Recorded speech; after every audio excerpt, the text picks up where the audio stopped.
नमस्कार साथियों, आज के इस वीडियो में हम लोग समान ज्ञान दर्पण दिसंबर के अंक में दिए गए सारभूत तत्व कोश को देखेंगे। चलिए देखते हैं। पहला सेक्शन है भारतीय इतिहास एवं संस्कृति से। प्रश्न है, कौशाम्बी किस महाजनपद की राजधानी थी? उत्तर है वत्स। 2 नंबर का प्रश्न है, कांगड़ा लघु चित्रकला किस राज्य में बनाई जाती है? उत्तर है हिमाचल प्रदेश। 3 नंबर का प्रश्न है, the spirit of the laws नामक रचना का लेखक कौन था? उत्तर है मॉन्टेस्क्यू। 4 नंबर का प्रश्न है, चैतन्य, रामानुजाचार्य, तुलसीदास और नामदेव संतों के कालक्रम को सही क्रम में लगाएं। उत्तर है पहला रामानुजाचार्य, दूसरा नामदेव, तीसरा चेतन और चौथा तुलसीदास। 5 नंबर का प्रश्न है, अलीनगर की संधि किसके बीच हुई थी? उत्तर है ब्रिटिश ईस्ट इंडिया कंपनी और सिराज उद दौला के बीच। कब हुई थी? अगला है, मुगल मेवाड़ संधि कब हुई थी? उत्तर है 5 फरवरी 1615। 7 नंबर का प्रश्न है, प्राचीन मगध राज्य की प्रथम राजधानी कहाँ थी? उत्तर है राजगीर या गिरिव्रज। 8 नंबर का प्रश्न है, वास्को डी गामा भारत में कब आया? उत्तर है 1498 ईस्वी। 9 नंबर का प्रश्न है, प्रयाग प्रशस्ति का रचनाकार कौन था? उत्तर है हरिसेन। 10 नंबर का प्रश्न है, किस मध्यकालीन संत के उपदेश अभंग में संकलित है? उत्तर है तुकाराम। नेक्स्ट प्रश्न है आपका अगला सेक्शन, राष्ट्रीय स्वतंत्रता आंदोलन से। 11 नंबर का प्रश्न है, मंगल पांडे किस नेटिव इन्फेंट्री से संबंधित थे? उत्तर है 34 NI।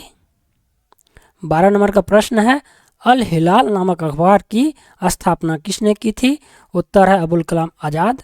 13 नंबर का प्रश्न है, sir John Shore, Thomas Munro और वारेन हेस्टिंग्स में से कौन बंगाल में अस्थायी बंदोबस्त का प्रस्तावक था? उत्तर है सर जॉन सॉर। 14 नंबर का प्रश्न है, 1940 ईस्वी में किसने सर्वप्रथम व्यक्तिगत सत्याग्रह शुरू किया? उत्तर है विनोबा भावे। 15 नंबर का प्रश्न है, सुभाष चंद्र बोस द्वारा फॉरवर्ड ब्लॉक का गठन कब किया गया था? उत्तर है 3 मई 1939 ईस्वी। 16 नंबर का प्रश्न है, पंजाब का ब्रिटिश साम्राज्य में विलय किस वर्ष हुआ? उत्तर है 1849 ईस्वी। 17 नंबर का प्रश्न है, भारत छोड़ो आंदोलन के प्रस्तावक कौन थे? उत्तर है जवाहरलाल नेहरू। 18 नंबर का प्रश्न है, व्यक्ति जो देशबंधु के नाम से भी जाना जाता है वह कौन है? उत्तर है चित्तरंजन दास। 19 नंबर का प्रश्न है, रैयतवाड़ी व्यवस्था का प्रतिपादक कौन था? उत्तर है कैप्टन अलेक्जेंडर रीड और सर थॉमस मुनरो। 20 नंबर का प्रश्न है, 1799 ईस्वी में टीपू सुल्तान की मृत्यु के उपरांत मैसूर का राजा किसे बनाया गया? उत्तर है कृष्णराज वोडेयार तृतीय को। अगला सेक्शन आपका भारतीय राज्य व्यवस्था एवं संविधान से संबंधित है। चलिए देखते हैं इनके 10 प्रश्न। 21 नंबर का प्रश्न है, राज्य विधानसभा की अधिकतम संख्या निर्धारित है 500। 22 नंबर का प्रश्न है, केंद्रीय मंत्री परिषद सामूहिक रूप से उत्तरदायी होता है तो लोकसभा के प्रति। 23 नंबर का प्रश्न है, राष्ट्रपति, प्रधानमंत्री, भारत के महान्यायवादी और भारत के नियंत्रक एवं महालेखा परीक्षक में से कौन संघीय कार्यपालिका में शामिल नहीं है? उत्तर है भारत के नियंत्रक एवं महालेखा परीक्षक। 24 नंबर का प्रश्न है, भारत सरकार द्वारा जनजातियों के स्वशासन के विभिन्न आयामों का परीक्षण करने के लिए गठित समिति का नाम बताइए? उत्तर है भुरिया समिति। 25 नंबर का प्रश्न है, राष्ट्रपति राज्यसभा में कितने सदस्य मनोनीत कर सकता है? उत्तर है 12। 26 नंबर का प्रश्न है, राष्ट्रपति के महाभियोग की प्रक्रिया में कौन भाग नहीं लेता है? उत्तर है राज्य विधानसभाओं के निर्वाचित सदस्य और केंद्र शासित प्रदेशों दिल्ली, पुडुचेरी और जम्मू की विधानसभाओं के सदस्य। 27 नंबर का प्रश्न है, राष्ट्रीय आपातकाल के दौरान अनुच्छेद 19 किस अनुच्छेद के तहत निलंबित किया जाता है? उत्तर है अनुच्छेद 358। 28 नंबर का प्रश्न है, मुख्यमंत्री के कार्य व शक्तियों का उल्लेख भारतीय संविधान के किस अनुच्छेद में मिलता है? उत्तर है अनुच्छेद 167। 29 नंबर का प्रश्न है, अधिसूचित क्षेत्र समिति के सदस्य किसके द्वारा मनोनीत होते हैं? उत्तर है राज्य सरकार द्वारा। 30 नंबर का प्रश्न है, राज्य विधान परिषद की न्यूनतम सदस्य निर्धारित संख्या है?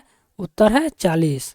अगला प्रश्न आपका है पर्यावरण एवं जैव विविधता से संबंधित 10 प्रश्न को देखते हैं।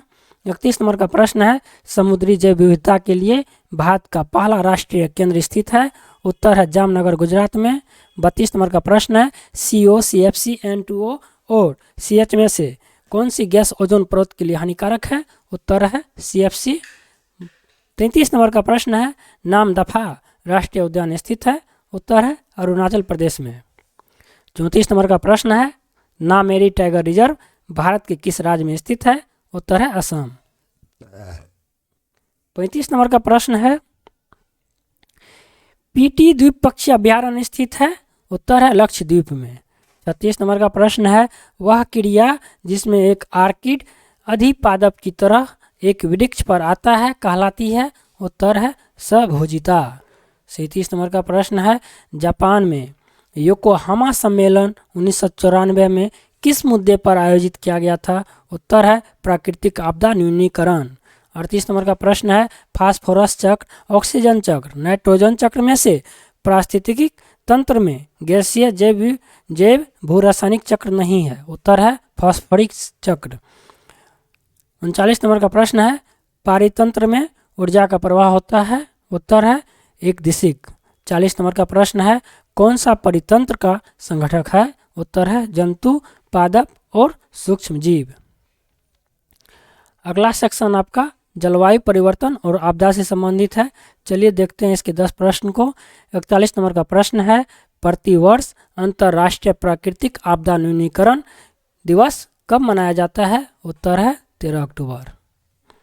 42 नंबर का प्रश्न है, 11 से 22 नवंबर 2024 के बीच संयुक्त राष्ट्र जलवायु परिवर्तन सम्मेलन COP29 कहाँ आयोजित किया गया? उत्तर है अजरबैजान की राजधानी बाकू में। 43 नंबर का प्रश्न है, कौन सी जलवायु में वार्षिक तापांतर सर्वाधिक होता है? उत्तर है उष्ण मरुस्थलीय जलवायु में। 44 नंबर का प्रश्न है, राष्ट्रीय आपदा प्रबंधन संस्थान की स्थापना कब की गई थी? उत्तर है 14 अगस्त 2004 को। 45 नंबर का प्रश्न है, रिंग ऑफ फायर जो ज्वालामुखी और टेक्टोनिक प्लेट सीमाओं की एक लंबी घोड़े की नाल के आकार की भूकंप प्रवण पट्टी है, कहाँ स्थित है? उत्तर है प्रशांत महासागर बेसिन के किनारे। 46 नंबर का प्रश्न है, भारत का एकमात्र सक्रिय ज्वालामुखी स्थित है? उत्तर है अंडमान के बैरन द्वीप में। 47 नंबर का प्रश्न है, अक्टूबर 2024 में ओडिशा और पश्चिम बंगाल किस चक्रवाती तूफान से प्रभावित रहे? उत्तर है चक्रवात दाना से। 48 नंबर का प्रश्न है, विकासशील देशों को जलवायु परिवर्तन अनुकूलन और समन गतिविधियों में सहायता हेतु ग्रीन क्लाइमेट फंड की स्थापना कब की गई थी? उत्तर है 2010 में। 49 नंबर का प्रश्न है, राष्ट्रीय सीमाओं से परे मौसम के आंकड़ों के आदान प्रदान की अनुमति देने के लिए वर्ष 1873 में अंतर्राष्ट्रीय मौसम विज्ञान संगठन की स्थापना किस सम्मेलन में की गई? उत्तर है वियना अंतर्राष्ट्रीय मौसम विज्ञान कांग्रेस में। 50 नंबर का प्रश्न है, प्रकृति को मानव जनित नुकसान से बचाने हेतु कहाँ 21 अक्टूबर से 1 नवंबर 2024 तक जैव विविधता पर 16वें संयुक्त राष्ट्र सम्मेलन का आयोजन किया गया? उत्तर है कोलंबिया के कैली शहर में। नेक्स्ट सेक्शन आपका भारत एवं विश्व का भूगोल से है। चलिए देखते हैं इसके 10 प्रश्न को। प्रश्न है 51 नंबर का, बेलाडीला खान किस लिए प्रसिद्ध है? उत्तर है लौह अयस्क के लिए। 52 नंबर का प्रश्न है, पश्चिमी घाट में प्रचलित कुद्रे मुख क्या है? उत्तर है पर्वत शिखर। 53 नंबर का प्रश्न है, उत्तर प्रदेश, राजस्थान, मध्य प्रदेश और महाराष्ट्र में से कौन सा राज्य क्षेत्रफल के अनुसार सबसे बड़ा है? उत्तर है राजस्थान। 54 नंबर का प्रश्न है, किस खेत में क्रमवार नियोजित कार्यक्रम के अनुसार विभिन्न फसलों के उगाने को कहते हैं? उत्तर है फसल चक्र। 55 नंबर का प्रश्न है, गंगा के मैदान में नवीन जलोढ़ निक्षेपों को क्या कहते हैं? उत्तर है खादर। 56 नंबर का प्रश्न है, पुलिकट झील, हुसैन सागर झील, लोकटक झील और ढेबर झील में से किसे तैरते द्वीपों की झील कहा जाता है? उत्तर है लोकटक झील को। 57 नंबर का प्रश्न है, भारत के सबसे उत्तरी दिशा में कौन सा जैवमंडल भंडार स्थित है? उत्तर है नंदा देवी जैवमंडल भंडार। 58 नंबर का प्रश्न है, लाल लेटेराइट मिट्टियाँ किस फसल के लिए अधिक उपयुक्त है? उत्तर है काजू। 59 नंबर का प्रश्न है, प्रायद्वीपीय क्षेत्र हिमालय और अन्य पर्वतीय श्रेणियाँ सिंधु, गंगा, ब्रह्मपुत्र मैदान और पश्चिमी और पूर्वी घाट में से कौन भारत के त्रिवितनिक विभाजन का भाग नहीं है? उत्तर है पश्चिमी और पूर्वी घाट। नेक्स्ट प्रश्न है 60 नंबर का, कौन सी जलद मरुमध्य भारत और श्रीलंका को अलग करती है? उत्तर है पाक। अगला सेक्शन आपका भारतीय अर्थव्यवस्था से संबंधित है, चलिए देखते हैं। 61 नंबर का प्रश्न है, राष्ट्रीय आय बराबर होती है? उत्तर है NNPFC। 62 नंबर का प्रश्न है, मानव विकास सूचकांक को प्रकाशित किया जाता है? उत्तर है UNDP के द्वारा। नेक्स्ट प्रश्न है, उपभोक्ता के जिस अधिकार के तहत वस्तुओं व सेवाओं के विनिर्माता द्वारा पैकिंग पर सूचना दर्शाई जाती है वह है सूचना के अधिकार। 64 नंबर का प्रश्न है, पूर्ति के नियम के अनुसार एक वस्तु की कीमत एवं उसकी पूर्ति मात्रा के मध्य संबंध होता है? उत्तर है धनात्मक। 65 नंबर का प्रश्न है, कच्चा माल सम्मिलित किया जाता है? उत्तर है कार्यशील पूंजी में। 66 नंबर का प्रश्न है, व्यावसायिक बैंकों का मुख्य कार्य है? उत्तर है जमा स्वीकार करना और ऋण देना। 67 नंबर का प्रश्न है, मुद्रा का प्राथमिक कार्य क्या है? उत्तर है विनिमय का माध्यम। 68 नंबर का प्रश्न है, सर्वाधिक प्रचुरता वाला उत्पादन साधन है? उत्तर है श्रम। 69 नंबर का प्रश्न है, दो सेक्टर अर्थव्यवस्था प्रारूप में समग्र मांग होती है? उत्तर है उपभोक्ता व्यय और निवेश व्यय का योग। 70 नंबर का प्रश्न है, प्राकृतिक संसाधनों के दोहन से वस्तु का उत्पादन करने वाला क्षेत्र कहलाता है? उत्तर है प्राथमिक क्षेत्र। अभी हम लोग 70 नंबर तक के प्रश्नों को देखे हैं। पार्ट 2 में हम लोग आगे के प्रश्नों को देखेंगे। वीडियो अच्छा लगे तो लाइक कीजिए, शेयर कीजिए और चैनल को सब्सक्राइब कीजिए। धन्यवाद।